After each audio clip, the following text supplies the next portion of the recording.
Well, we're beginning to work on these trees now. I still have more to do here, but I'm going to move back and forth. My thinking is, picture in your mind's eye that there's a shadow, maybe some trees or more rock or something off to our right and a little bit above us. So that casts a shadow across these trees. So that the bottom of this tree is in shadow. It's only, the light is only catching the top. But a little further down on this tree there is light. And further down yet, maybe right even to the ground, almost, there is light on this tree. What we end up with then is a suggested line going up quite strongly, because the values will change. Even though the line's not that straight, the values will change quite a bit between the tops here. So that makes it a little more interesting. What it also does is it will help to oppose this line which comes down, this line which comes down, this line which is muddled, but not a problem, this line which gently comes down, this line which is not going to be here. I'm going to feather these colors up into here, so you won't see this line anyway. But there's still this general downsweep of the rocks in the foreground. So that'll oppose that. I think that's really going to help avoid the possibility of the painting visually sagging off to the right. And to be honest with you, I'm really enjoying this.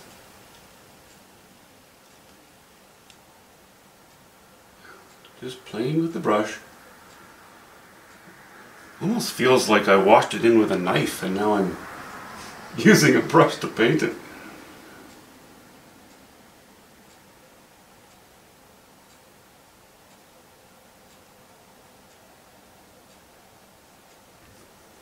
Just have to remember not to get too detailed.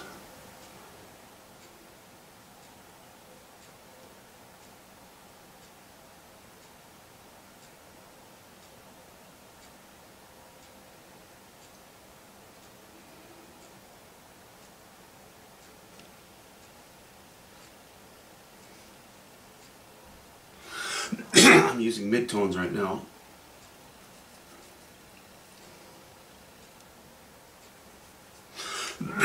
Excuse me, and I'll lay some highlights on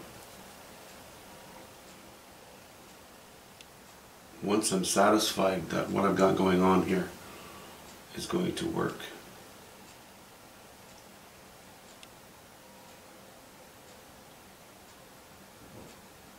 But against that deep blue background, it helps these to stand out a little bit, and I like that effect. I like the look of that.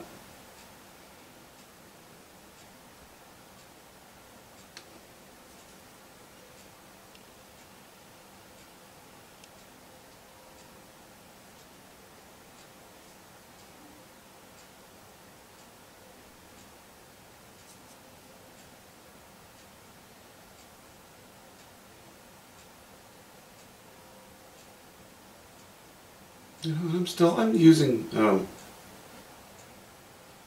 ultramarine blue.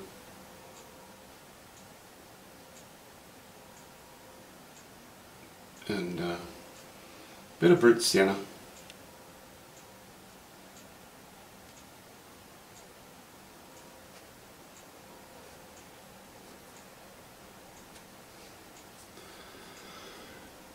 And of course yellow ochre, and of course a bit of white.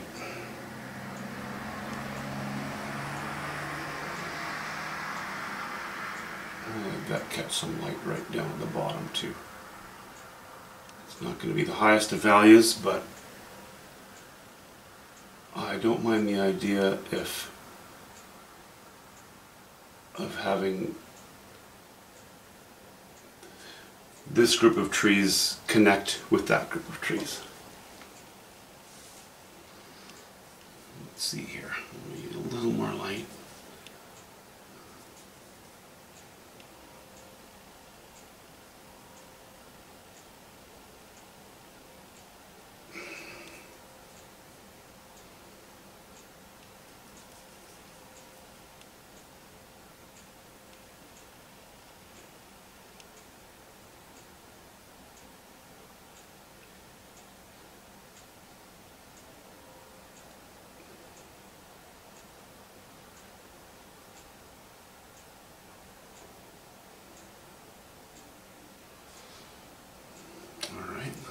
bit light for the bottom, but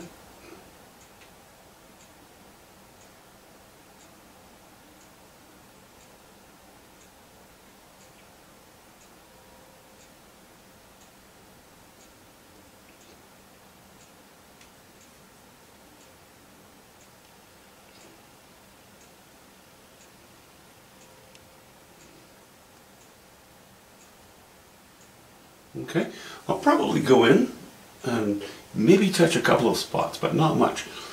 But you can see, there's my line, okay? It's not a straight line, but it lifts this. And it opposes in a harmonic way this and this. The edge of this tree, this gentle slope, and these lines. And it needs that. It needs to be uplifted a little bit. So I like what's happened. And as you can see, it's going to keep getting a little bit lighter.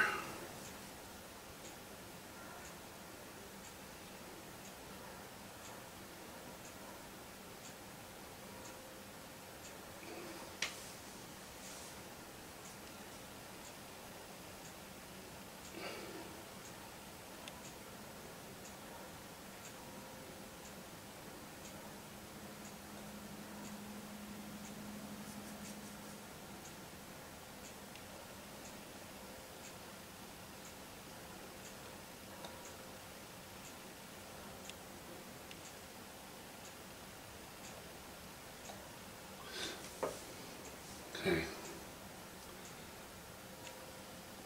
So the extent to which I do this will inform this, what I do here. And the extent to which I've already done this has helped to inform what I do here. Anyway, I'm liking it and I'm having a lot of fun. Okay. So you might be looking at these and saying, well, okay, so if our light, according to the mountain and according to these trees, is coming very much from the right and not too much from behind us, then why is there so much light on the darker, on what should be the shadow side of these trees? By the time the painting is finished, my plan is that, and I think you will see that there will be a shadow side of these trees. They're illuminated by ambient light, but when it's done, you will see that the sunshine, even if it may not be that directly shown, is more on the right hand side of even these trees than on the left hand side. And I'm using that,